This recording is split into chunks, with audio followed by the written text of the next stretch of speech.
Muy bien, aquí estamos a través de cielosabiertosturradio.com, listos, dispuestos para esta transmisión de Hablemos de la Biblia. El tema es escatología y por supuesto Apocalipsis capítulo 20. Hemos venido avanzando a través de este espacio en este tema de la escatología. Ya ha llegado el momento, ha llegado también el tiempo de poder estudiar un poco más este capítulo, sin duda muy pero muy interesante. Así que eso es lo que vamos a abordar en los siguientes minutos a través de cielosabiertosturradio.com.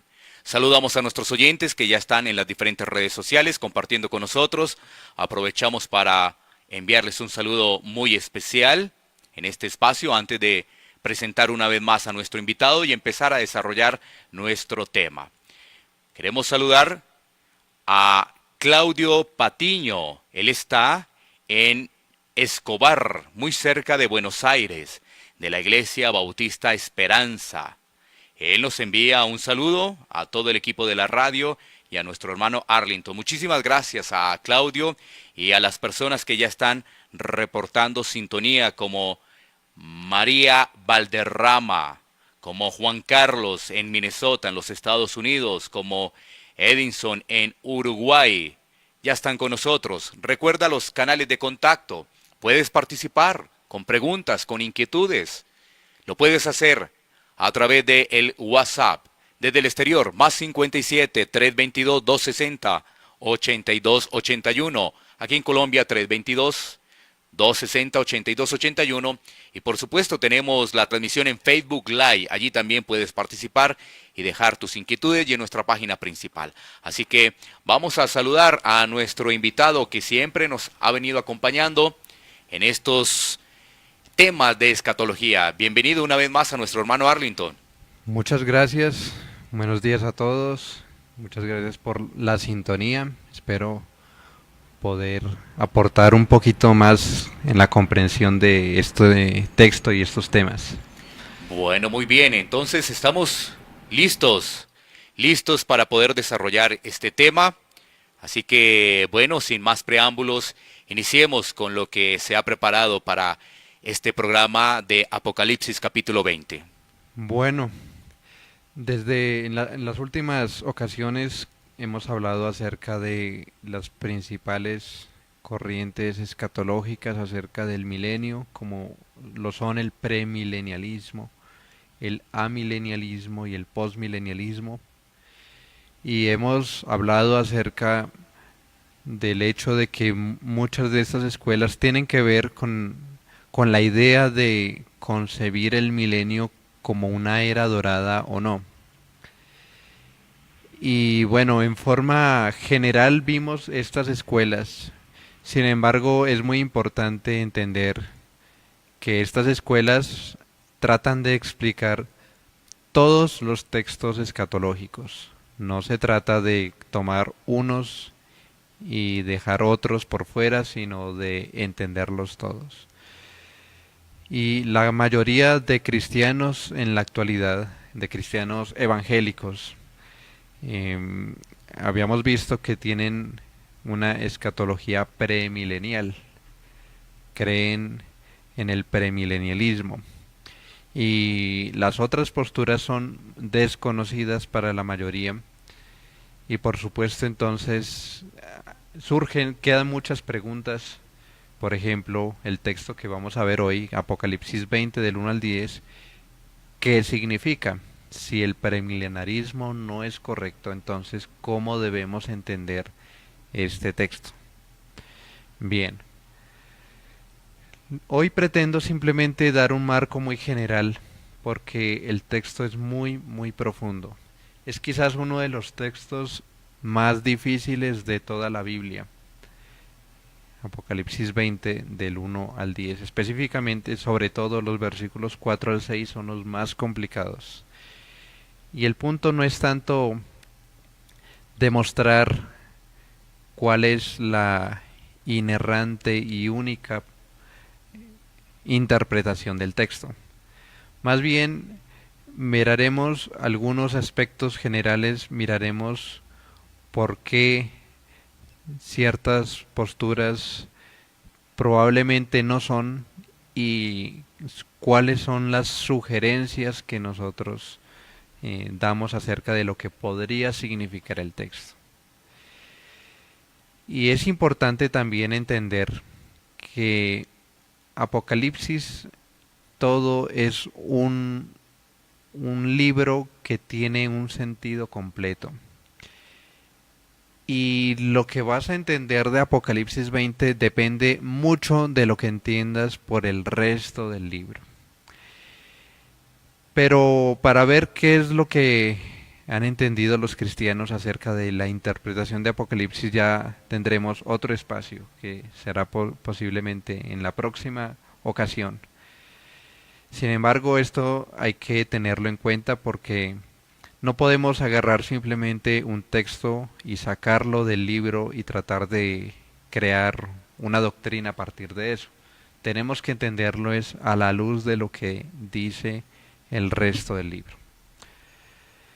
Y bueno, ya acercándonos un poco más al texto, la primera pregunta que surge es si lo que habla Apocalipsis 20 del 1 al 10 sigue cronológicamente a lo que viene antes o no. El premilenarismo enseña que sí. El premilenarismo dispensacional cree que la mayor parte de Apocalipsis corresponde al futuro. Casi que desde el capítulo 4 en adelante es algo que, según el dispensacionalismo, todavía no ha ocurrido, y que habla de la semana 70 de Daniel. Y esta semana culmina en el capítulo 19 con la segunda venida de Cristo. Y bueno, no solamente los dispensacionalistas, muchos otros han visto que el jinete del caballo blanco que viene allá en el Apocalipsis 19:11 a hacer una guerra contra sus enemigos, tiene que ver con la segunda venida de Cristo. Así muchos lo han entendido. Y si está hablando de la segunda venida de Cristo y después leen acerca del milenio en el capítulo 20, entonces muchos creen que el milenio que habla de ese capítulo sigue después de la segunda venida de Cristo, porque creen que hay una secuencia cronológica. Sin embargo, existen razones para entender que no necesariamente debemos verlo como una secuencia cronológica. Y en la anterior ocasión hablaba acerca de un concepto que es el de la recapitulación. ¿Y qué es la recapitulación? Es cuando un pasaje posterior repite o reitera uno anterior. Y di algunos ejemplos. Por ejemplo, Génesis 1 se habla de la creación del hombre en unos 3 versículos quizás. Y después en Génesis 2 se vuelve a hablar de la creación del hombre de una forma más expandida. El hecho de que el capítulo 2 está después del 1 no significa que está hablando de dos creaciones diferentes del hombre o de dos hombres diferentes, no. Está hablando del mismo evento, solamente que el capítulo 2 expande o habla en detalle para hablar de otros asuntos más específicos de lo que sucede también en el capítulo 1 al final. Otro ejemplo de una recapitulación es en Daniel. En Daniel capítulo 2 hay un sueño donde se ve una imagen, una estatua que representan 4 grandes imperios, 4 grandes reinos. Y después en el capítulo 7 Daniel tiene una visión de 4 bestias que representan 4 reinos, 4 imperios. El hecho de que el capítulo 7 está después del 2 no significa que las bestias del capítulo 7 representen 4 reinos o 4 imperios diferentes a los que representa la imagen en el capítulo 2. Está hablando de los mismos reinos, de los mismos imperios, solamente que está enfatizando aspectos diferentes. Ese es un claro ejemplo de una recapitulación. Lo que sucede en el capítulo 7 recapitula el capítulo 2. Lo mismo parece suceder en el libro de Apocalipsis. Y daba otro ejemplo, que es que al final del capítulo 11 se toca la séptima trompeta y dice que los reinos de la tierra han venido a ser de Jesucristo y que es el tiempo de dar retribución a sus enemigos y dar recompensa a los santos. Y parece ser que ya viene Jesucristo a instaurar su reino eterno, pero resulta que llegamos al capítulo 12 y nos vuelve otra vez en el tiempo al momento cuando Cristo nace. Cristo nace y asciende a su trono. Entonces vemos que no hay una secuencia cronológica entre el capítulo 11 y en el capítulo 12. El capítulo 12 vuelve otra vez a las circunstancias del primer siglo, mientras que el final del capítulo 11 parece ser una referencia a la venida de Cristo, algo que sucede obviamente después de su nacimiento. Y entonces, quizás lo que sucede en el capítulo 20 es lo mismo. Parece ser que cuando habla de que ve un ángel que baja del cielo y que prende al dragón y Satanás y luego inicia un reino de 1000 años donde Satanás también en ese mismo periodo de tiempo está atado, está volviendo a la situación del primer siglo. Entonces, eso es lo primero que hay que ver. Y realmente no existe una prueba concreta en estos dos capítulos que demuestre que el capítulo 20 sigue cronológicamente al 19. Siempre ha sido una suposición de los premilenaristas que dicen que tiene que seguir cronológicamente, pero no hay algo que realmente lo pruebe. Es más, como vamos a ver, parece ser que el final del capítulo 20 está hablando de la segunda venida de Cristo, que viene a ser lo mismo que habla el final del capítulo 19. Por lo tanto, lo que sucede en el capítulo 20 tuvo que suceder antes de la segunda venida de Cristo. Muy bien, eso es lo primero que vemos. Entonces vayamos al texto. Este texto se puede dividir en tres partes. Apocalipsis 20 del 1 al 10 se divide en tres partes. La primera parte es los versículos 1 al 3, que lo podemos titular como las implicaciones negativas del reinado de Cristo. Las implicaciones o del triunfo de Cristo. Los versículos 4 al 6 son la segunda parte y lo podemos llamar las implicaciones positivas del triunfo de Cristo. Y los versículos 7 al 10 lo podemos llamar la batalla final.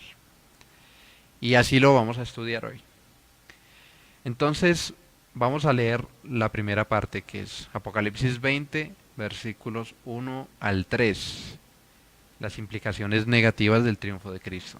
Dice el texto: vi a un ángel que descendía del cielo con la llave del abismo y una gran cadena en la mano, y prendió al dragón, la serpiente antigua, que es el diablo y Satanás, y lo ató por 1000 años, y lo arrojó al abismo, y lo encerró, y puso su sello sobre él, para que no engañase más a las naciones, hasta que fuesen cumplidos 1000 años, y después de esto debe ser desatado por un poco de tiempo. Muy bien, esa es la primera parte. Lo primero que vemos es un ángel que desciende del cielo. Por razones de tiempo no voy a profundizar en muchos detalles, o quizás no los voy a probar. Lo que voy a mostrar es principalmente lo que creo que significan esos detalles, a la luz de lo que otros textos de la Biblia nos enseñan. Y luego los detalles, por supuesto, son importantes. Y si de pronto algún detalle se pasa por alto, no es que no haya una interpretación de ese, sino que por razones de tiempo no vamos a hacerlo. Aunque sin embargo, por supuesto, si tienen la duda, si es bastante grande la pregunta, con toda libertad lo pueden hacer para dar la respuesta. En primer lugar, lo que ve Juan es un ángel que desciende del cielo, con la llave del abismo y una gran cadena en la mano. Ese ángel creemos que se trata de una representación de Cristo mismo. Y la razón para eso es principalmente que en otros textos más atrás, en Apocalipsis, como en el capítulo 10, parece que Jesucristo es representado como un ángel, como un enviado de Dios. Y en Malaquías, al final, se profetiza de la venida del ángel del pacto, y es una clara referencia a Jesucristo. Entonces, este ángel, esto es una visión, y esto es muy importante también entender. Una cosa es la visión y otra cosa es la realidad. La visión, el mundo de las visiones no es exactamente el mundo de la realidad. Juan escribe por medio de símbolos, por medio de figuras que representan algo. Y por lo tanto, así debemos mirar cada uno de los símbolos. No es que en el futuro o en el pasado Jesucristo era literalmente un ángel, no, sino que ese ángel representa a Jesucristo, que desciende del cielo. Y desciende con la llave del abismo y una gran cadena en la mano. Esa llave y esa cadena sin duda demuestran o representan autoridad. La autoridad de Cristo para apresar al dragón.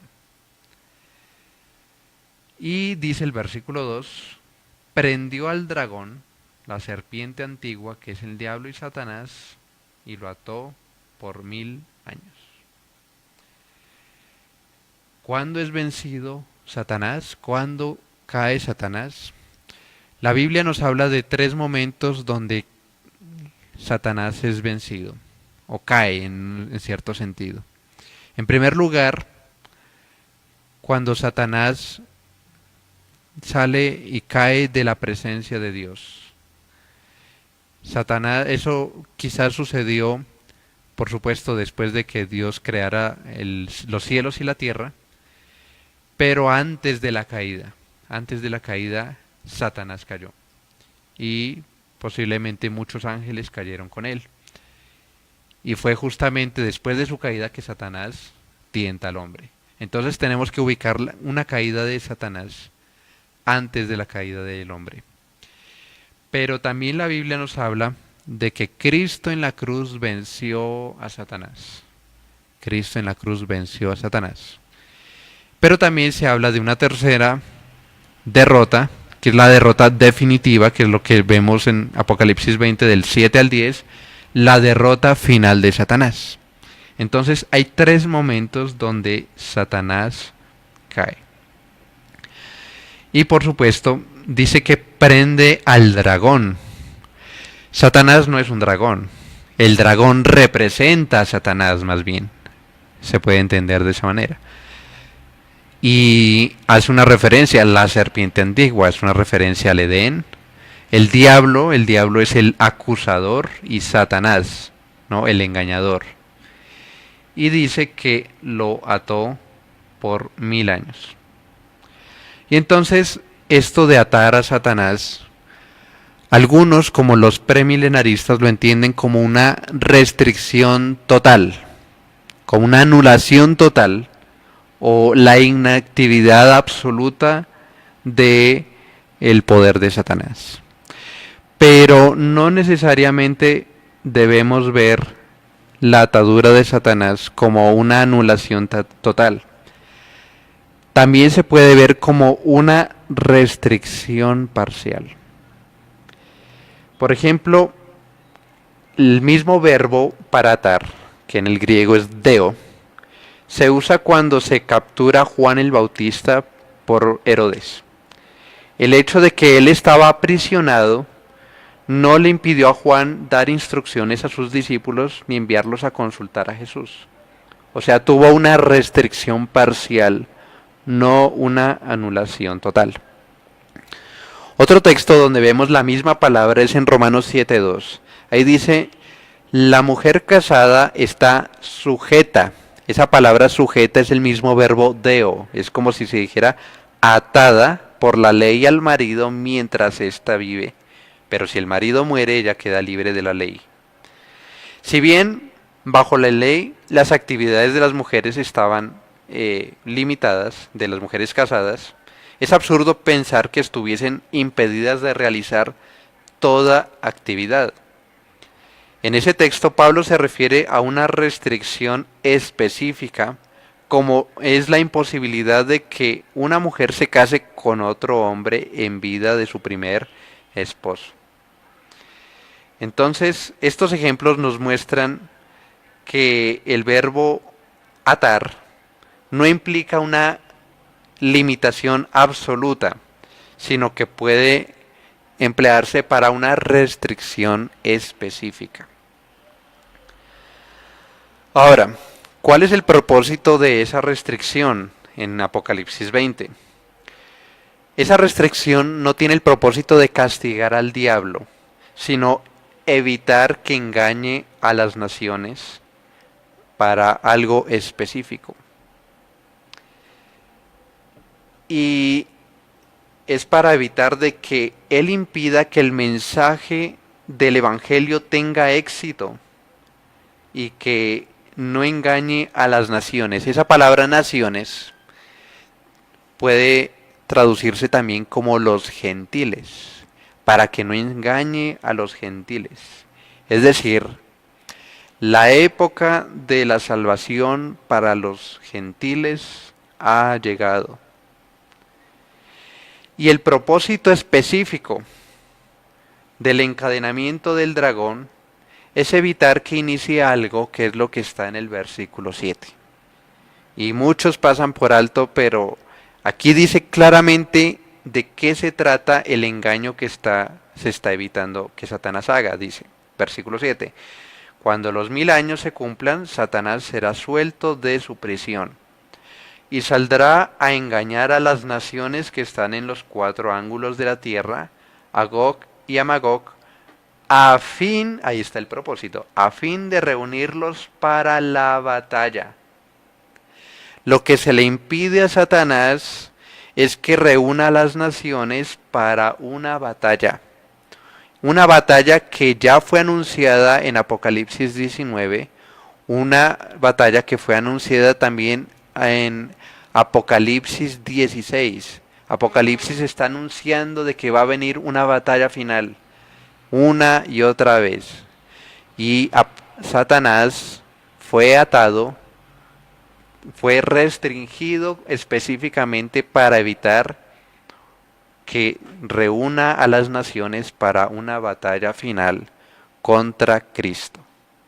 Ese es el propósito de la restricción de Satanás. ¿Cuándo fue atado Satanás? ¿Cuándo fue atado Satanás? Bueno, Satanás fue atado con la venida de Cristo, con la primera venida de Cristo, por medio de su vida, su muerte, su resurrección y su ascensión. Esos 4 aspectos de Cristo, su vida, su muerte, su resurrección y Satanás, y su ascensión, Satanás fue vencido. La aparición del Mesías vino a ser la destrucción de Satanás.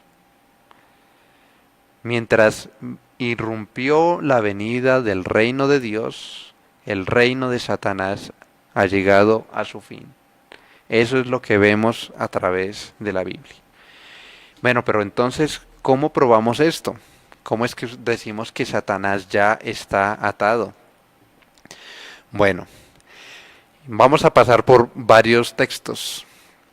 El primer texto es el Salmo 68, 18, que dice: subiste a lo alto, cautivaste la cautividad, tomaste dones para los hombres y también para los rebeldes, para que habite entre ellos Jehová Dios.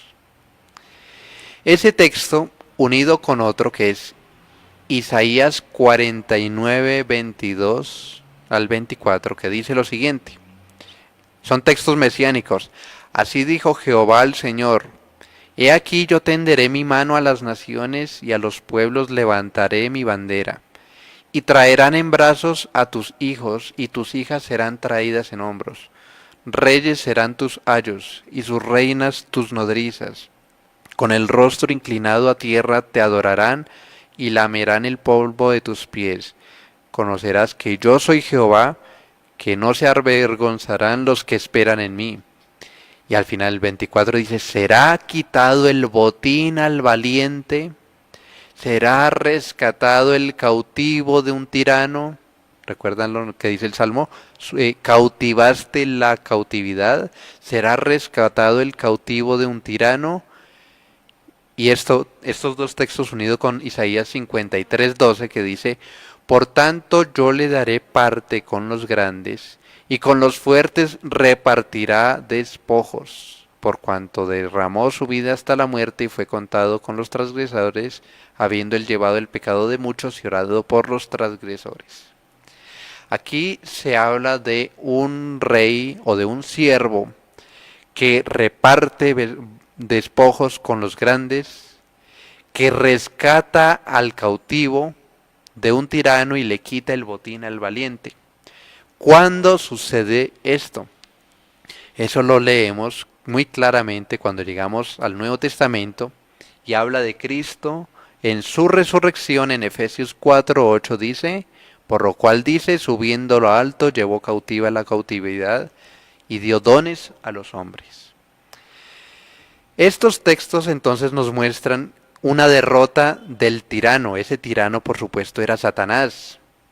¿Quiénes eran los cautivos? ¿Cuál era el botín? Eran las almas de los hombres que estaban bajo el dominio de Satanás y que Jesucristo, al resucitar, llevó cautivo esa cautividad, es decir, le quitó ese botín a Satanás. Satanás fue derrotado en la resurrección de Cristo.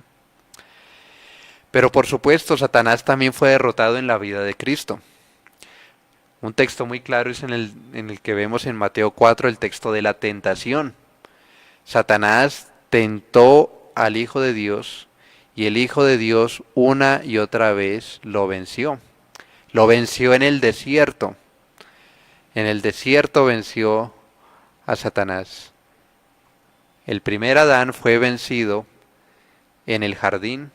El postrer Adán venció a Satanás en el desierto. Entonces, al no sucumbir a la tentación de Satanás, el Hijo del Hombre venció a Satanás. Y en la vida del Mesías vemos esa derrota una y otra vez. Por ejemplo, dice en Mateo 12, 28 al 29, pero si yo, por el Espíritu de Dios, echo fuera a los demonios, Jesucristo vino, entre otras cosas, a hacer estos exorcismos.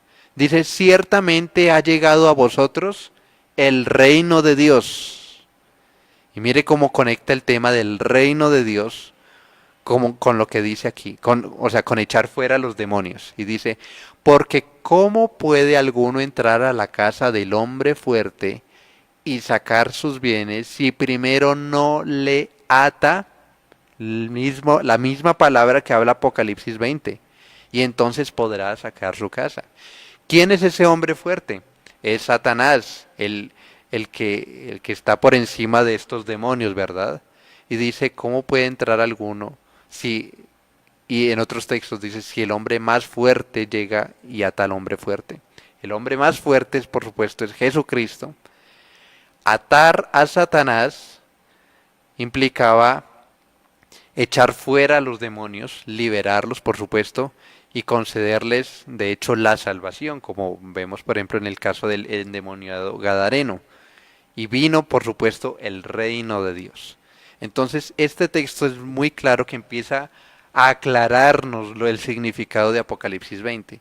Y yo quiero que noten lo siguiente, estamos interpretando la Biblia con la Biblia.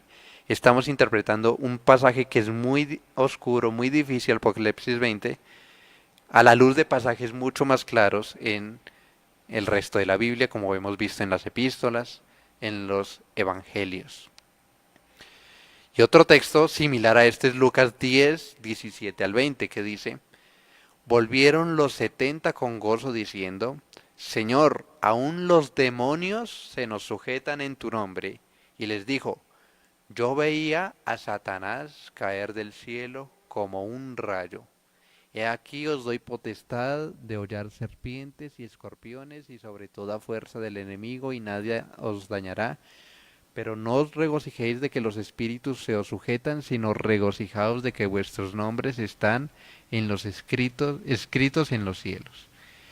Jesucristo conecta el hecho de que los 70 tenían una autoridad sobre los demonios en el nombre de Cristo con el hecho de ver a Satanás caer del cielo como un rayo. Así lo describe Jesucristo. Y por supuesto lo conecta también inmediatamente con la salvación. Dice que se gocen más bien de que sus nombres están escritos en los cielos. Y eso, como veremos, es parte central de la enseñanza de Apocalipsis 20. Y seguimos viendo cómo Cristo sigue venciendo a Satanás en su primera venida. Dice Juan 12, 31, 32. Ahora es el juicio de este mundo. Ahora el príncipe de este mundo, Satanás, será echado fuera. Y yo, si fuere levantado de la tierra, a todos atraeré a mí mismo. Claro, por supuesto que el ser levantado de la tierra tiene que ver con su muerte en la cruz. Y de esa manera será echado el príncipe de este mundo. Es decir, la muerte de Cristo supone la derrota de Satanás.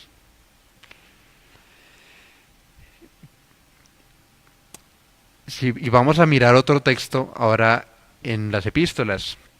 Por ejemplo, en Colosenses. Dice Colosenses 1 al 12 al 14. Con gozo dando gracias al Padre que nos hizo aptos para participar de la herencia de los santos en luz, el cual nos ha librado de la potestad de las tinieblas, la potestad de Satanás, y trasladado al reino de su amado Hijo. Vean que nosotros ya estamos en el reino de Jesucristo. Algunos creen que el reino tan solo comenzará en el futuro. No, ahí dice en el pasado. Colosenses 1:13, nos ha trasladado al reino de su amado Hijo, en quien tenemos redención por su sangre, el perdón de pecados. Pero miren un texto un poco más concluyente, que es Colosenses 2, 14 y 15. Hablando de la muerte de Cristo, dice: anulando el acta de los decretos que había contra nosotros, que nos era contraria, quitándola de en medio y clavándola en la cruz, y despojando a los principados y a las potestades, los exhibió públicamente, triunfando sobre ellos en la cruz. En la antigüedad, cuando un rey venía victorioso, venía con los capturados, los cautivos, ¿no?, los presos, y eso era una ceremonia, por supuesto, donde todo el pueblo salía a ver a esos cautivos. Y eso es lo que está hablando, que en la cruz él despojó a los principados y a las potestades, hablando de las potestades del mal, a Satanás, y los exhibe públicamente, triunfando sobre ellos en la cruz. La muerte de Cristo supone la destrucción de Satanás. Y lo dice en Hebreos 2, 14 y 15. Así que, por cuanto los hijos participaron de carne y sangre, él también participó de lo mismo, para destruir por medio de la muerte al que tenía el imperio de la muerte, esto es, al diablo. En la muerte de Cristo venció, destruyó al diablo, y librar a todos los que por el temor de la muerte estaban durante toda la vida sujetos a servidumbre. Vean cómo la Biblia una y otra vez enseña lo mismo. Satanás tenía bajo su dominio las almas de los hombres. Jesucristo, en su vida, su muerte, su resurrección, y su ascensión, destruye a el diablo y libera a los cautivos. Primera de Juan 3:8, el que practica el pecado es del diablo, porque el diablo peca desde el principio. Para esto apareció el Hijo de Dios, para deshacer las obras del diablo. Para deshacer las obras del diablo. Entonces, hay gran evidencia en el Nuevo Testamento que demuestra que Satanás fue atado en la vida, muerte, resurrección y ascensión. Hay un texto más que es en Apocalipsis 12, que hay una batalla celestial. Después de que Jesucristo dice que es arrebatado hacia su trono, en Apocalipsis 12:5, después se habla de una batalla en el cielo. Ese ser arrebatado a su trono sin duda es la ascensión de Cristo. Y esa batalla en el cielo pues habla de la lucha, una lucha entre el dragón y sus ángeles y Miguel y sus ángeles. Y dice que el dragón ya no halló su lugar en el cielo. Y que fue lanzado, mire, los mismos términos que está en Apocalipsis 20. El dragón, la serpiente antigua que se llama el diablo y Satanás, el cual engaña al mundo entero. Y fue arrojado a la tierra y sus ángeles fueron arrojados con él. Y entonces ahí dice que fue lanzado fuera el acusador de nuestros hermanos, el que los acusaba delante de nuestro Dios día y noche. Entonces aquí es una prueba que la ascensión de Cristo supone también la derrota de Satanás. Entonces me extendí un poco en esto porque es un texto, es un punto un poco controversial de, bueno, cómo probar que la atadura de Satanás fue en la primera venida de Cristo. Vimos claramente que la vida, la muerte, resurrección y ascensión de Cristo supone la derrota de Satanás. Sin embargo, se han presentado dos objeciones ante esto, y quizás algunos se lo estén preguntando ya. La primera es, si Satanás está atado, ¿por qué hay tanta maldad en el mundo? Esa es una gran pregunta. Sin embargo, la respuesta es sencilla.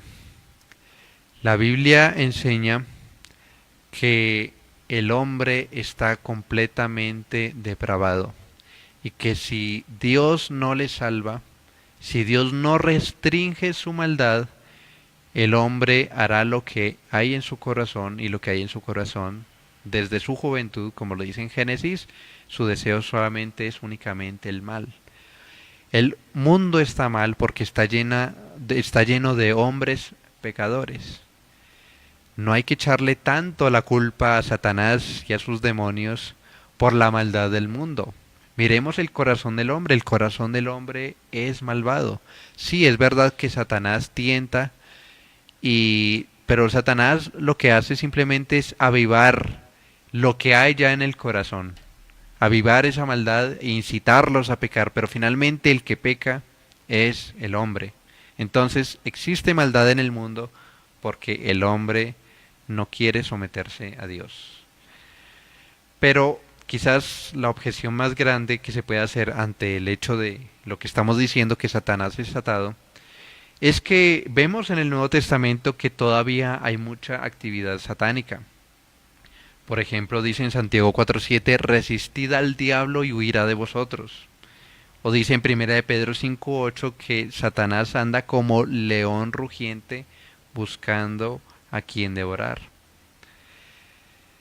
Y lo que tenemos que entender es, en primer lugar, lo que dice, por ejemplo, 2 de Pedro 2:4. 2 de Pedro 2:4, que está hablando de la caída de los ángeles que pecaron. Dice, porque si Dios no perdonó a los ángeles que pecaron, sino que arrojándolos al infierno los entregó a prisiones de oscuridad para ser reservados al juicio. Y es algo que leemos también en Judas, en Judas 6, capítulo 1, versículo 6. Bueno, y ahí habla de los ángeles que pecaron, pero que están en prisiones de oscuridad. Y bueno, el dispensacionalismo dice que eso se trata de ciertos ángeles, pero aquí no dice, aquí está hablando en términos generales, de todos los ángeles que pecaron. Y quizás por eso es que algunos quieren conectarlo con lo que dice en Génesis 6, de que los hijos de Dios se unieron con los hijos de los hombres, para hablar de la caída de unos ángeles específicos.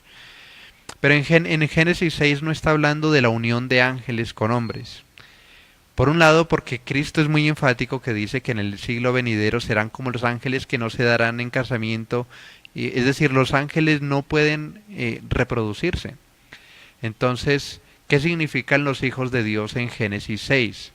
Significa que Moisés está haciendo dos listas, está mostrando dos simientes, una que es santa y una que es corrupta. La simiente santa es la simiente de Set, de la que viene después Enoc, de después la que viene Noé.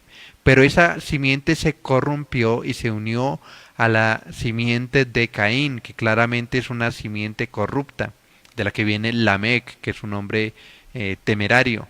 Entonces, el problema que sucedió ahí es que la simiente que debería conservarse santa se unió en yugo desigual y por eso vino el castigo del diluvio. No está hablando de ángeles. Por lo tanto, lo que dice 2 de Pedro 2:4 está hablando de la caída de los ángeles que pecaron juntamente con Satanás y dicen que están en prisiones de oscuridad. El hecho de que ellos estén en prisiones de oscuridad es simplemente una forma de decir de que su juicio está reservado, es decir, lo único que ellos esperan simplemente ya es su destrucción. Cuando alguien caía en prisión en los tiempos bíblicos, no es como hoy en día que pagan penas largas, 10, 20, 40 años, no. Caer en prisión significaba que ya lo único que les esperaba era la muerte. Eso es lo que significaba. Por lo tanto, Pedro lo habla en ese sentido, de que están en unas prisiones de oscuridad, no significa que su actividad demoníaca no exista todavía en el reino de los hombres. Lo que significa es que lo único que les espera es el juicio final. Y así es como debemos entonces entender la actividad demoníaca que para decir, bueno, Satanás sí está atado, pero Satanás sigue tentando, Satanás sigue persiguiendo a la iglesia, pero Satanás está restringido únicamente para evitar lo que dice versículos 7 y 8 de Apocalipsis 20, que haga una batalla final contra Cristo. Ese es el único sentido. Por lo tanto, no es digamos, ver todos estos pasajes que hablan de una actividad satánica, no contradice el hecho de que Satanás fue atado con la venida de Cristo. Y un ejemplo que nos puede ilustrar para aquellos que vivieron aquí en Colombia por allá a principios de los 90, yo lo supe no por vivirlo, era muy pequeño aún, pero muchos quizás sí lo alcanzan a recordar. En ese tiempo estaba el temible narcotraficante Pablo Escobar, y Pablo Escobar pues se entregó y se fue a la cárcel de la Catedral. El hecho de que él estuviera recluido no significa que él no pudiera delinquir y causar males en Colombia y en el mundo, ¿no? De la misma manera, el hecho de que Satanás está, digamos, descrito como atado, como en el abismo, ¿no? Encarcelado, no significa que él no pueda tentar o que él no pueda perseguir a los cristianos, solamente significa que está restringido para evitar de que el evangelio se vaya a las naciones, para evitar una confrontación contra Cristo y que lo único que le espera es su destrucción final. Y debemos recordar que antes de la venida de Cristo, todas las naciones, excepto Israel, estaban bajo el dominio de Satanás. Cristo mismo Satanás cuando tentó a Cristo, le dice que si le adora, él le entrega a todas las naciones porque a mí me fueron dadas. Y Cristo no lo contradice eso. ¿Cuándo le fueron dadas las naciones? Bueno, cuando Satanás tentó al hombre en Edén. Entonces todas las naciones del mundo eran de Satanás. Pero miren la venida de Cristo. La venida de Cristo lo que hace es que ese evangelio, que ya no va a ser exclusivamente de Israel, sino que ahora todas las naciones gozarían de el evangelio. Y de esa manera, entonces, el fuerte, el hombre más fuerte va despojando al hombre fuerte, le va quitando el botín que son las almas de los hombres. Eso es lo que está hablando este texto. Entonces, la venida de Cristo trajo como consecuencia que Satanás perdiera dominio sobre los gentiles, y en vez de que las naciones conquisten a la iglesia, porque parecía en el tiempo de Cristo, parecía que todos estos imperios estuvieran encarcelando y aprisionando al pueblo de Dios que era Israel, la venida de Cristo lo que hizo fue revertir eso. Ahora la iglesia empieza a conquistar a las naciones por medio del evangelio. Y Satanás no puede destruir a la iglesia como una poderosa organización misionera que publica el evangelio a todas las naciones hasta que se cumpla el tiempo de los 1000 años. O sea, que ya veremos un poquito más. Y en este momento quiero hacer ya una pausa porque ya Sí. miramos los primeros versículos del 1 al 3. No sé si hay preguntas o Ok, sí. comentarios. Bueno, sí, queremos saludar a oyentes y por supuesto también ahí hay una inquietud. Primero saludemos un poco aquí a los oyentes que están muy atentos. Sin duda está muy productivo estos primeros 3 versículos. Saludamos desde Medellín a Camilo. En la ciudad de Bogotá también está María. Felipe también está atento y saludando. Sergio Daniel también, desde Neiva, nuestro hermano Wilmer Figueroa también, y hacen la siguiente pregunta, Felipe, dice Arlington, Satanás está atado, pero ¿sí llegará el día en que sea desatado para atacar a la iglesia de una manera total antes de la parucia de Jesús? Muy bien, muchas gracias. Esa es una buena pregunta y esa pregunta será resuelta cuando veamos los versículos 7 y 10, que es justamente lo que vamos a ver qué es lo que significa eso. En breve, pues puedo decir, sí, llegará un momento donde Satanás será suelto, pero veremos qué significa eso. Ok, ok.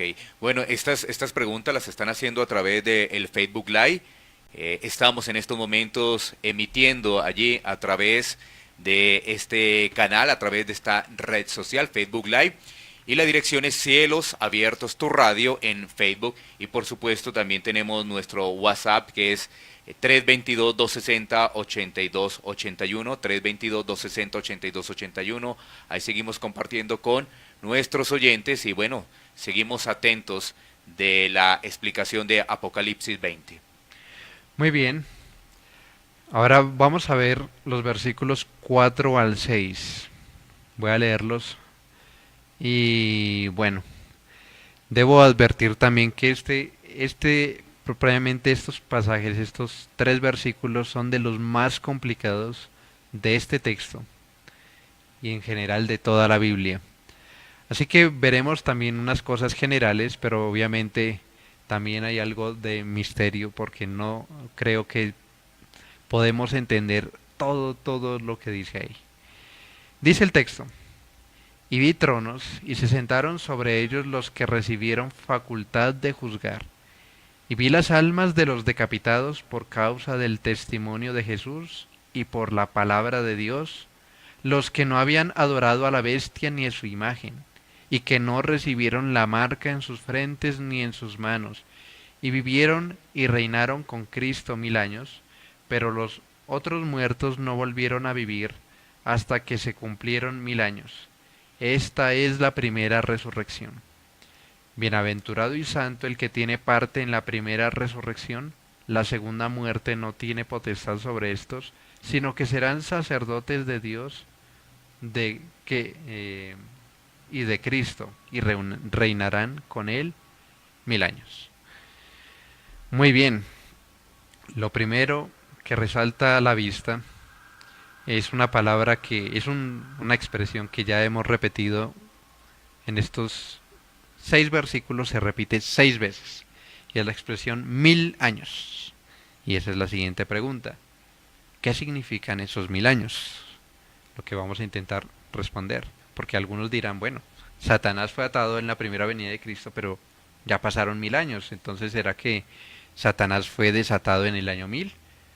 Y efectivamente muchos cristianos en esa época, cuando iba acercándose el año 1000, o sea, hace 1000 años, creyeron que ya iba a ser desatado Satanás, que ya iba a venir Cristo, o sea, hubo una histeria de que ya iba a venir Jesucristo, entre otras palabras, otras cosas por intentar interpretar este texto. Lo primero que debemos decir es que el simbolismo de los 1000 años contrasta el estado glorioso de los mártires, por un lado, con la temporada breve de tribulación aquí en la tierra. Y por otro lado, contrasta la vida eterna de la consumación. Es decir, 1000 años es muchísimo más que 3 años y medio. 3 años y medio es el tiempo de sufrimiento de la iglesia, ¿no? Eso lo vemos una y otra vez. 1000 años es muchísimo más que eso, pero 1000 años es muchísimo menos que la eternidad. Entonces, eso es lo primero que hay que ver. El número 1000, así como muchos números en el Apocalipsis, representan algo. Representa algo. Por ejemplo, el 7 lo vemos muchas veces representando la perfección. En 7 días creó el mundo.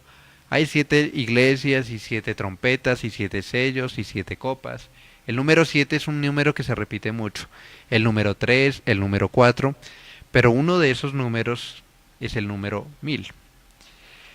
El número 1000 es 10 por 10 por 10. Y puede representar la perfección cuantitativa. El número 10 es el número de los dedos de las manos. Parece ser un retrato simbólico de la gloria perdurable de Cristo en su primera venida. 1000 años es un periodo prolongado, pero indeterminado de tiempo. Ahora, ¿qué nos sirve? ¿Qué nos puede ser útil para entender los 1000 años? Bueno, nos puede servir mirar cómo se usa el número 1000 y la expresión 1000 años a través de la Biblia. Y entonces vuelvo a hacer lo que hice con la atadura de Satanás. Vamos a interpretar los 1000 años a la luz de la Biblia. Y cuando vemos el número 1000 en la Biblia nos muestra dos cosas. La primera es que se emplea como un número redondo. Y la segunda es para hablar algo, la idea de lo completo. Un número redondo y la idea de lo completo. Pongo un ejemplo, Deuteronomio 7:9. Dice, conoce pues que Jehová tu Dios es Dios, Dios fiel que guarda el pacto y la misericordia a los que le aman y guardan sus mandamientos hasta 1000 generaciones. ¿Quiere decir este texto que en la generación 1001 ya Dios deja de ser fiel?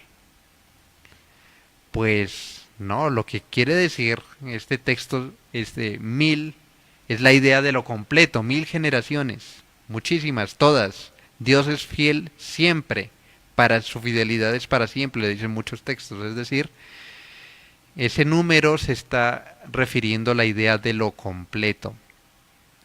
Dios es fiel para siempre. Entonces vean cómo ser extremadamente literal nos lleva a un absurdo, a creer que Dios solamente puede ser fiel hasta cierto momento, ¿no? Eso es por no entender a veces el número 1000 como un símbolo, como una idea de lo completo, de lo redondo. Otro texto dice, el Salmo 50:10, porque mía es toda bestia del bosque y los millares de animales en los collados. los millares. Ese texto es, en el hebreo también significa 1000. ¿Será que solamente 1000 animales le pertenecen a Dios? ¿O más bien está hablando de todos los animales? Pues por supuesto está hablando de que a Dios le pertenece toda la creación. Nuevamente el número 1000 no debe restringirse únicamente a lo literal, sino que tiene una idea más amplia. Porque mejor es un día en tus atrios que 1000 fuera de ellos, dice el Salmo 84, Dios. 84:10. Porque mejor es un día en tus atrios que 1000 fuera de ellos. Si dijera otro número, perdería el significado, que 1.000.000 fuera de ellos. ¿Qué es lo que está diciendo aquí? Que no importa cuántos días fuera de los atrios de Dios, son más malos que estar un día en la presencia de Dios. Aquí no importa tanto el número 1000, lo importante es que son muchísimos más que un día. El Salmo 105:8 dice, se acordó para siempre de su pacto, de la palabra que mandó para 1000 generaciones. Nuevamente, la palabra de Dios solamente es una orden hasta que llegue la generación 1000 y después de eso ya no. Por supuesto que no, está hablando de que la palabra de Él la mandó para toda la humanidad para siempre. Entonces estamos viendo aquí varios textos que nos muestran esta idea. Ahora, aparte de Apocalipsis 20, solamente hay otros tres textos que mencionan 1000 años. Uno es Eclesiastés 6 del 3 al 6, que dice, aunque el hombre engendrare 100 hijos y viviere muchos años, y los días de su edad fueren numerosos, si su alma no se sació del bien y también careció de sepultura, yo digo que un abortivo es mejor que él, porque éste en vano viene, y las tinieblas va, y con tinieblas su nombre es cubierto, mas no ha visto el sol ni lo ha conocido, más reposo tiene éste que aquel, porque si aquel viviere 1000 años 2 veces sin gustar del bien, ¿no van todos al mismo lugar? Aquí se habla de un abortivo, uno que no ha llegado a conocer. Tiene más reposo que el hombre que viviera 1000 años 2 veces sin gustar del bien. El significado obvio es que un hombre ingrato estará siempre inquieto e insatisfecho, no importa cuánto tiempo viva. En el Salmo 94 dice, ciertamente 1000 años delante de tus ojos son como el día de ayer que pasó y como las vigilias de la noche. Ese texto está reiterado en 2 de Pedro 3, 8, 9. Y aquí se usa el término 1000 años como un periodo muy prolongado, pero medido en términos humanos. Estos textos dicen también que es en realidad un tiempo breve si se lo mide como Dios lo ve. Es decir, relativamente breve o relativamente largo, depende de cómo se ve. Por lo tanto, si tantos de estos textos se usa la expresión 1000 años o el número 1000 de una forma simbólica para representar la idea de lo completo, un número redondo, ¿por qué tenemos que creer que en Apocalipsis, un libro sumamente simbólico, que de hecho el mismo autor dice que lo expresó por medio de símbolos, en uno de los textos más difíciles, tenemos que creer que los 1000 años tienen que ser 1000 años literales solares? Si el dragón no es literal, ¿cierto? Porque el dragón representa a Satanás y Satanás es un espíritu, él no es un dragón.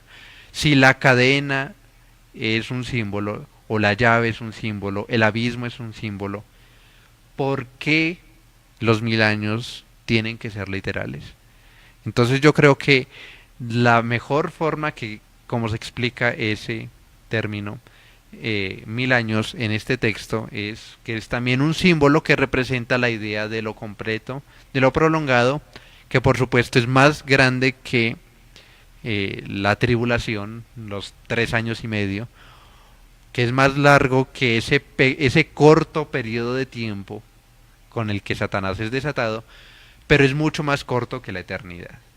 Eso es lo que significa 1000 años. Bien, versículo 4. Y se nos está acabando el tiempo, pero bueno, ahí vamos esto es un poquito más rápido, porque ya lo principal, lo que ejerce más controversia es explicado. Lo primero que ve Juan es tronos, y se sentaron sobre ellos los que recibieron la facultad de juzgar. Y cuando vemos en Apocalipsis, el único lugar donde se ve de una manera clara de personas sentándose en tronos es en Apocalipsis 4 y 5, que se ve los 24 ancianos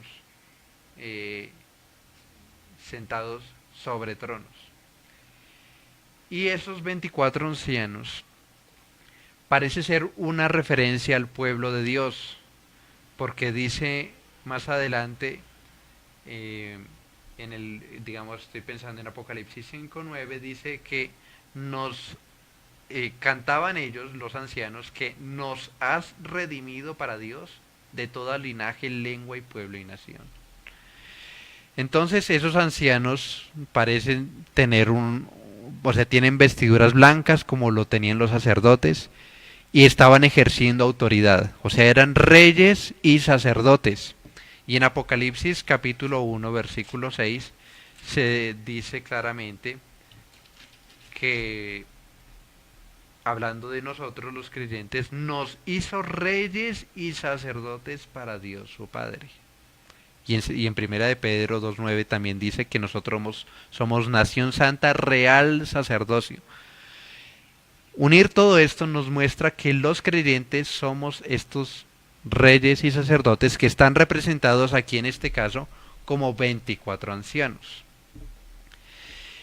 Y quizás estos son los que ocupan los tronos en Apocalipsis 24. Es decir, es una referencia a la iglesia que está sentada juntamente con Cristo.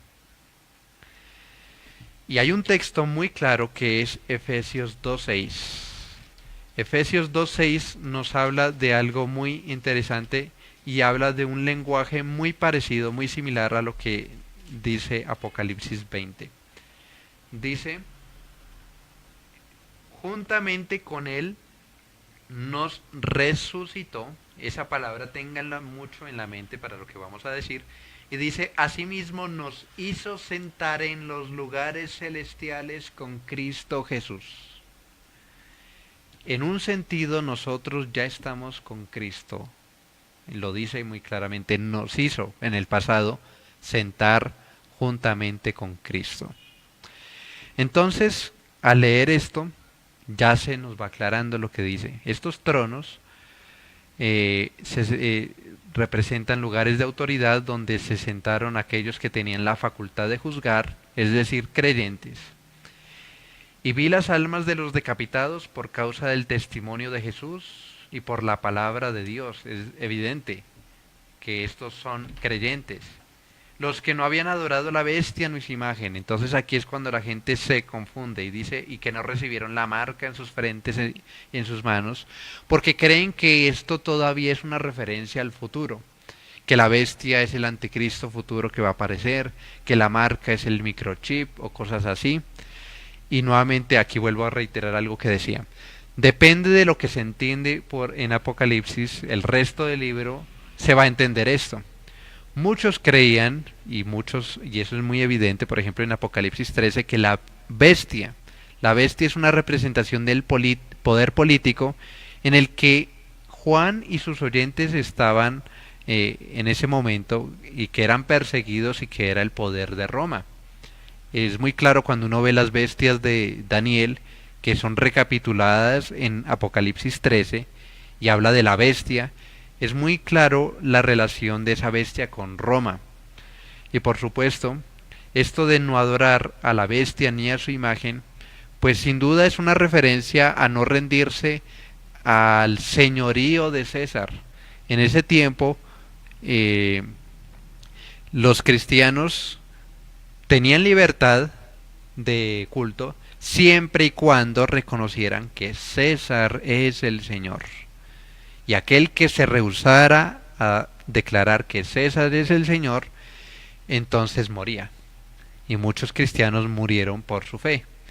Entonces, aquellos que no habían adorado a la bestia ni a su imagen, probablemente está hablando de estos mártires que habían en ese momento se habían rehusado a adorar a César. Recordemos que el libro de Apocalipsis es un libro que está hablando para dar consuelo a los oyentes. Ellos estaban sufriendo persecución, muchos de ellos habían muerto por causa de la fe. Juan mismo estaba exiliado en Patmos justamente por eso, y tenía que tener un significado para ellos. Y el significado más claro y que los iba a consolar es que estos mártires, con su muerte, no estaban derrotados, ¿no? Y no recibieron la marca, dice, la marca en sus frentes y en sus manos. Y bueno, hay mucho que hablar de la marca, pero en forma breve, la marca de la bestia simplemente es una referencia a los incrédulos. La marca está en sus frentes porque se alinean sus pensamientos con los pensamientos de la bestia. Y está en sus manos porque se alinean sus obras con las obras de la bestia. En contraste con el pueblo de Dios que tiene la marca de Dios, el sello en sus frentes, porque su pensamiento se alinea con el pensamiento de Dios. Entonces, ese es un símbolo de aquellos que adoran al César en este caso. Y dice que vivieron y reinaron con Cristo 1000 años. Y entonces aquí nos preguntamos, bueno, ¿dónde ocurre esto? ¿Dónde ocurre esto? ¿Será que sucede en la tierra o en el cielo? La palabra trono se usa 47 veces en Apocalipsis y todas, salvo algunos lugares donde habla del trono de Satanás, en todos los lugares los tronos están en el cielo. Sin embargo, este reinado no ocurre solamente en el cielo, ocurre tanto en el cielo como en la tierra, porque Jesucristo está en el cielo y en la tierra. Se habla de una resurrección, o de dos resurrecciones. Se habla de una primera resurrección. Dice, vivieron y reinaron con Cristo 1000 años. Los otros muertos no volvieron a vivir hasta se cumplieron 1000 años. Esta es la primera resurrección. Y dice, bienaventurado y santo el que tiene parte en la primera resurrección. La segunda muerte no tiene potestad sobre esto, sino que serán sacerdotes de Dios y de Cristo y reinarán con él 1000 años. Si hay una primera resurrección y hay una segunda muerte, tiene que deducirse que hay una primera muerte y que hay una segunda resurrección. La primera resurrección sin duda es espiritual y es para creyentes. Sin duda los que participan de esa primera resurrección son creyentes, ahí está muy claro. Los que fueron por causa del testimonio de Jesús. Y los que participan de la primera resurrección no participan de la segunda muerte. ¿Cuál es la segunda muerte? Pues lo dice Apocalipsis 21, versículo 8. Al final son echados al lago de fuego los homicidas, los cobardes, incrédulos. Dice, tendrán su parte en el lago de fuego que arde con fuego y azufre. Que es la muerte segunda, es la última frase del versículo 8, Apocalipsis 21:8. Entonces, la muerte segunda es el lago de fuego. Y sin duda, los incrédulos participan de la muerte segunda. Sin duda, esta muerte segunda es espiritual. Si hay una segunda muerte, tiene que haber una primera muerte. ¿Cuál es la primera muerte? La muerte física. La muerte física participan creyentes e incrédulos, ¿verdad? Y todos los que participan de la primera muerte participan de la segunda resurrección. La segunda resurrección es resurrección física y tanto creyentes como incrédulos participan de esta segunda resurrección. Y entonces, aquí ya tenemos un punto de diferencia con el premilenarismo. El premilenarismo dice, la primera resurrección es física antes del milenio para creyentes y la segunda es física para incrédulos después del milenio. Pero hay muchos textos como Daniel 12, 1 al 2, como Juan capítulo 5, 28 al 29, Hechos 14, 10, que nos dice que hay una sola resurrección de justos e injustos. Y creemos que esa es la que sucede después del milenio, es decir, después de esta era milenial, hay una resurrección general de justos e injustos que es física. Y la primera resurrección, dicen los premilenaristas, que es una resurrección solamente de creyentes y que es física. Pero nosotros creemos que si la segunda resurrección es física para creyentes incrédulos, la primera resurrección es espiritual. Y recuerdan que en Efesios 2:6 les dije que retuvieran una palabra que es nos resucitó.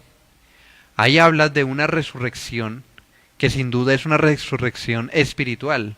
Dice que hemos pasado de muerte a vida, pasar de muerte a vida es una resurrección, nos resucitó y nos hizo sentar con Cristo en los lugares celestiales.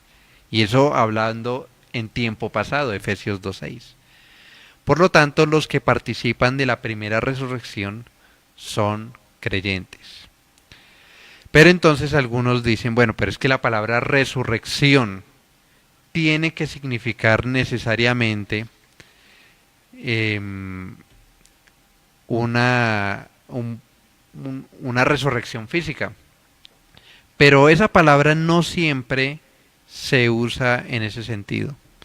Por ejemplo, en Lucas 2, cuando hay una...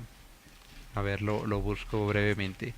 Es la profecía de este hombre que va a adorar al templo y que se encuentran con María y José.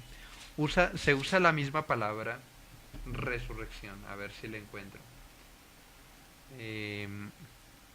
Es la bendición de Simeón.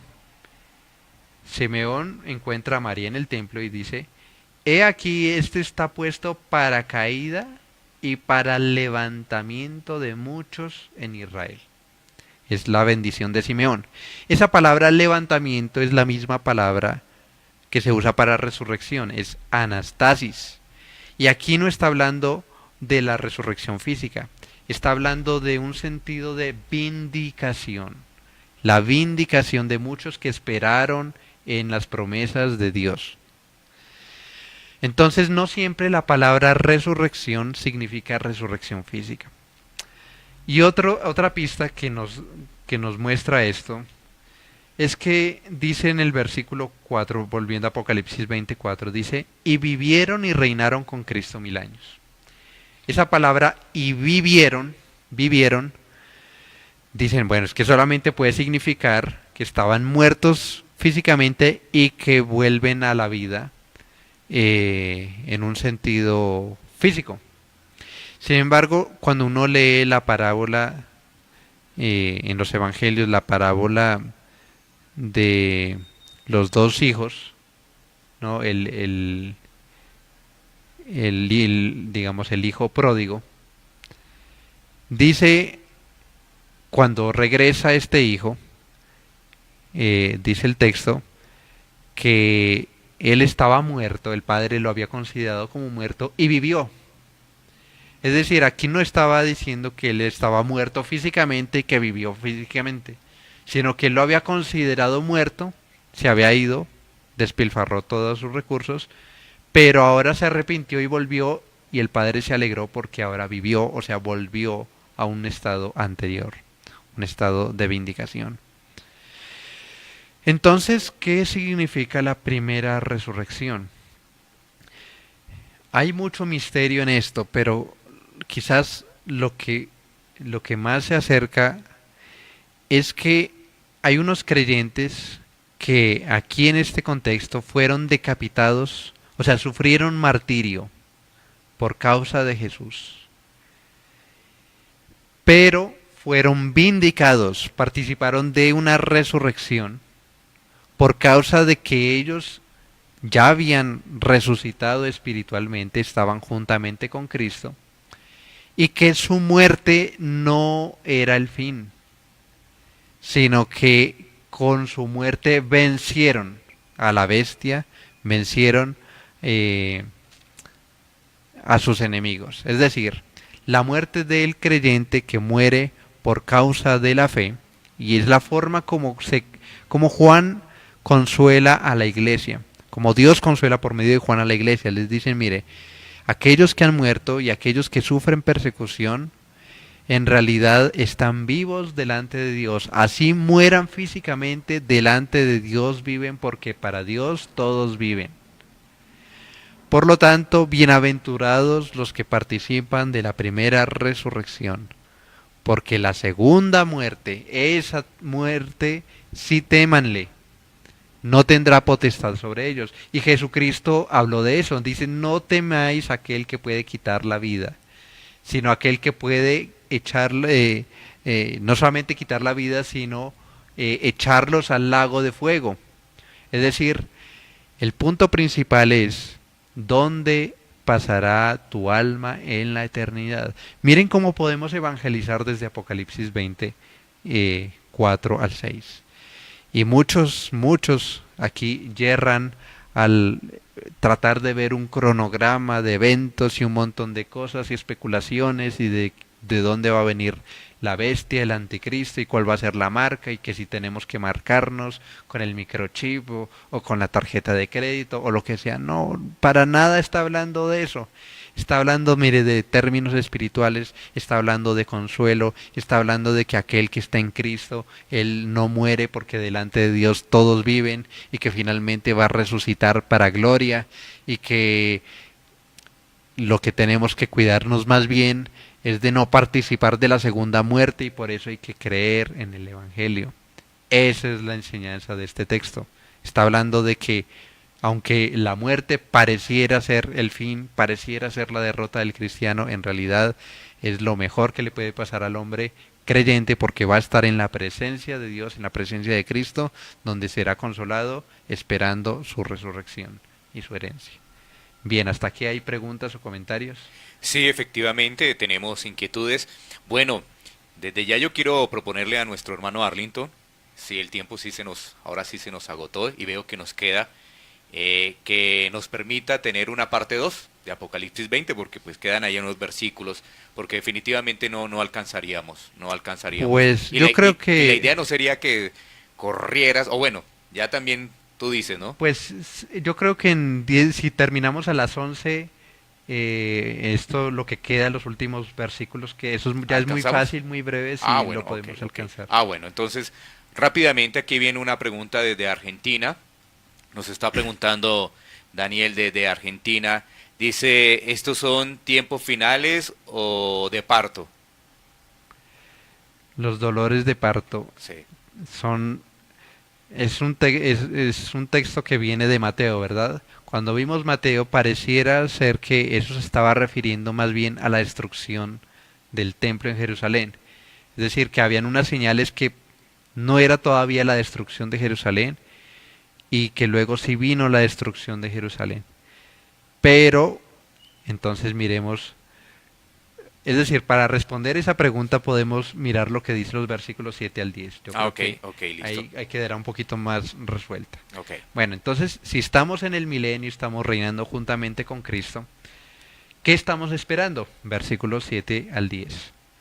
Cuando los 1000 años se cumplan, Satanás será suelto de su prisión, saldrá a engañar a las naciones que están en los 4 ángulos de la tierra, a Gog y a Magog, a fin de reunirlos para la batalla, el número de los cuales es como la arena del mar. Y subieron sobre la anchura de la tierra, rodearon el campamento de los santos y la ciudad amada, y de Dios descendió fuego del cielo y los consumió, y el diablo que los engañaba fue lanzado en el lago de fuego y azufre, donde estaban la bestia y el falso profeta, y serán atormentados día y noche por los siglos de los siglos. Bien, esto ya es mucho más rápido, mucho más fácil de entender. Quizás lo neurálgico estaba en los capítulos, versículos del 1 al 6. Entonces, básicamente, después de un tiempo de, digamos, de este reinado de Cristo, no es que Cristo deja de reinar, no, sino más bien que Satanás llegará a un tiempo en el que finalmente se le dará una libertad. ¿Para qué? Versículo 8, para salir a engañar a las naciones que están en los 4 ángulos de la tierra. Los 4 ángulos de la tierra es una referencia para hablar de la totalidad de la tierra. Ya habíamos visto que naciones también puede referirse a los gentiles. Ok. Y aquí dice a Gog y Magog. Entonces ahí es cuando dicen, bueno, va a haber la futura batalla de Gog y Magog de Ezequiel 38 y 39. Gog y Magog vino a ser para los judíos un símbolo de una batalla final. Eso lo sabemos porque si leemos otros libros que no son canónicos, pero es literatura judía, apocalíptica se llama así, encontramos muchas veces esa referencia. Gog y Magog era una referencia a lo que dice Ezequiel 38 y 39, que muy probablemente se cumplió en los tiempos de Antíoco. Muchos historiadores y comentaristas pueden ver el cumplimiento de Ezequiel 38 y 39 en ese tiempo, en los tiempos de Antíoco.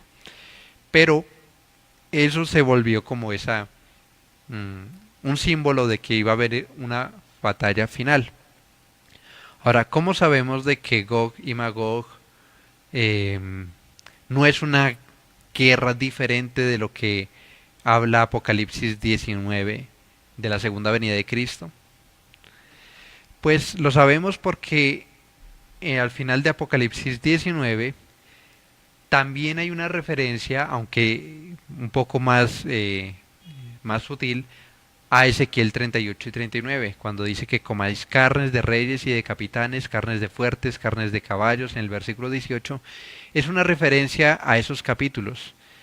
Y es una prueba, de hecho, para decir de que parece ser que esta segunda venida de Cristo sucede después de los 1000 años, porque están hablando de lo mismo.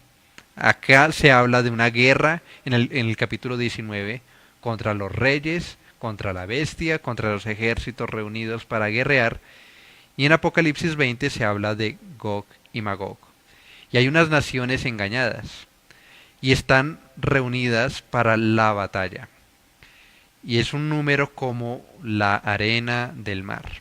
Como ya habíamos visto, esa batalla ya había sido anticipada en el capítulo 16 de Apocalipsis y en el capítulo 19.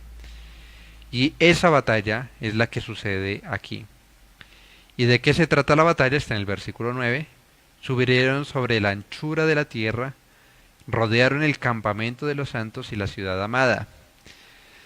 Entonces dicen, bueno, es una guerra contra Jerusalén porque Jerusalén es la ciudad amada. Pero no olvidemos que la ciudad amada, Jerusalén, es considerada como Sodoma y Egipto en Apocalipsis 11. Así es llamada, Sodoma y Egipto, el lugar donde murió Jesús, o sea, Jerusalén. Y en Gálatas 4 se dice que la Jerusalén terrenal es esclava y la celestial es la libre. Hay un claro contraste. Por lo tanto, la ciudad que está hablando es la ciudad de Dios, es decir, la Nueva Jerusalén, es decir, es un símbolo de la iglesia. Este hecho de rodear el campamento de los santos y la ciudad amada es una referencia simplemente al hecho de que Satanás es suelto para que pueda finalmente engañar, para poder tener un plan concertado con las naciones, para tratar de acabar el cristianismo y luchar contra Cristo de una nueva vez, ¿no? De una buena vez. Eso es lo que en cierta manera ya se puede ver en un sentido. Vemos que las naciones, las políticas, todo esto parece ser cada vez más contrarias al cristianismo. ¿Intentando qué? Intentando destruir a los santos y a la ciudad amada. Pero, ¿cómo termina? Es como si Dios tratara de unirlos a todos para destruirlos más fácilmente. Eso es lo que está haciendo Dios.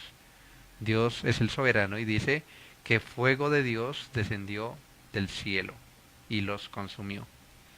Eso por supuesto nos recuerda que la destrucción de Sodoma y Gomorra, que fue por fuego. Y cuando vemos en textos del Nuevo Testamento, por ejemplo en Segunda de Tesalonicenses, capítulo 1, hay una referencia de que la segunda venida de Cristo es en fuego.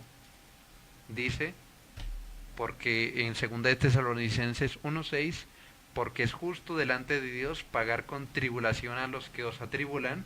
Vea que la situación de la iglesia en Juan están atribulados, hay unos que los atribulan, y dice, a vosotros que sois atribulados, dadles reposo con nosotros, cuando se manifieste el Señor Jesús desde el cielo con los ángeles de su poder, en llama de fuego, para dar retribución a los que no conocieron a Dios. Y otro texto que relaciona el fuego con la segunda venida de Cristo, esto es importante, es Segunda de Pedro capítulo 3. Segunda de Pedro capítulo 3 dice, versículo 10, pero el día del Señor, o sea la segunda venida de Cristo, vendrá como ladrón en la noche, en el cual los cielos pasarán con grande estruendo y los elementos ardiendo serán deshechos y la tierra y las obras que hay en ella serán quemadas. Entonces vean cómo la Biblia una y otra vez va conectando todos los símbolos. La segunda venida de Cristo está representada con la destrucción por medio de fuego, y eso es lo mismo que habla aquí, versículo 9. Por lo tanto, si esto después del milenio viene la destrucción por fuego, lo que sucedió en el milenio antes tuvo que suceder antes de la segunda venida de Cristo. Y aquí es cuando destruye al diablo, que fue lanzado al lago de fuego, o sea, la muerte segunda, donde estaba la bestia y el falso profeta, serán atormentados día y noche por los siglos de los siglos. Entonces, finalmente, Satanás será vencido y la iglesia, las puertas del Hades no prevalecerán contra ella. Ok, bueno, entonces entremos en la recta final con algunas preguntas que nos quedan pendientes. Nos preguntan a través del WhatsApp lo siguiente: ¿la segunda venida del Señor Jesucristo es literal y cómo sería? Claro, Jesucristo viene en cuerpo, porque Él resucitó en cuerpo. Esperamos la segunda venida corporal, gloriosa. Exactamente los detalles, bueno, no, hay algunos detalles que son más como símbolos, ¿no? Como que con voz de trompeta, que en llama de fuego, ¿no? Que vienen las nubes, y todo eso tiene ciertas referencias, ciertas simbólicas con el hecho de autoridad, con el hecho de que Él es el que será visible para todos. Lo importante, como ya habíamos anunciado en veces pasadas, lo importante es que Cristo viene en gran gloria, viene a dar retribución a sus enemigos, a dar el galardón a los santos, y que debemos esperarlo en santidad. Ok, bueno, también hacen referencia a qué significa el falso profeta. Esa también es una buena pregunta. Es probablemente una referencia al anticristo. Yo difiero de que la bestia sea el anticristo. Yo sé que muchos creen que la bestia es el anticristo, pero cuando veamos el anticristo, quizás podemos responderlo de una mejor manera.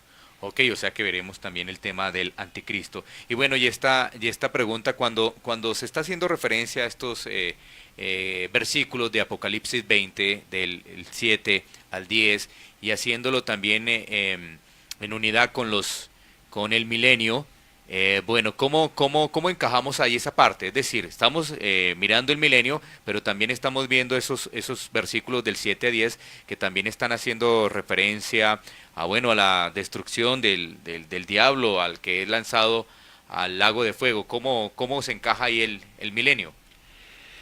Bueno, cuando Cristo vino, inicia el milenio. Satanás es destruido, o sea, sufre una herida mortal, todavía patalea, por decirlo así, pero tiene una herida de muerte. Poco antes de su venida de Cristo se le permite a Satanás engañar a las naciones, unirlas concertadamente para intentar destruir el cristianismo, y entonces viene Cristo y pone fin a esta era, inicia el siglo venidero. Entonces viene el milenio, después es soltado Satanás, brevemente, es un periodo corto de tiempo, y después el estado eterno. Ok, bueno. Muy bien, pues llegamos al final.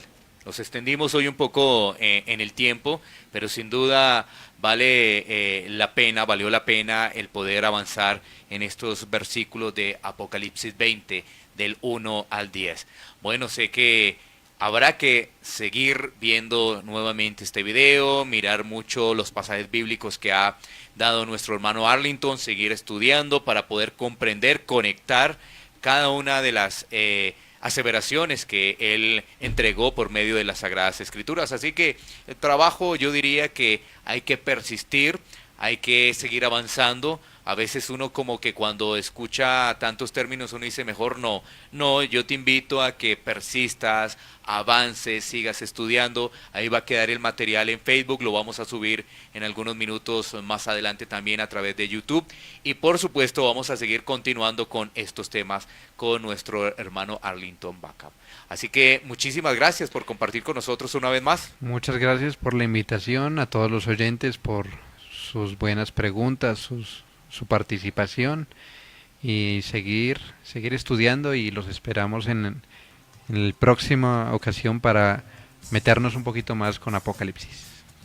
Bueno, muy bien. Nosotros entonces vamos a finalizar esta transmisión de Hablemos de la Biblia, el tema de escatología y por supuesto Apocalipsis capítulo 20. La invitación muy cordial para que sigas en sintonía y nos puedas volver a escuchar en los siguientes programas. Así que no es nada más. Muchísimas gracias por compartir con nosotros aquí en Cielos Abiertos, tu radio.com, pasaporte a una nueva vida.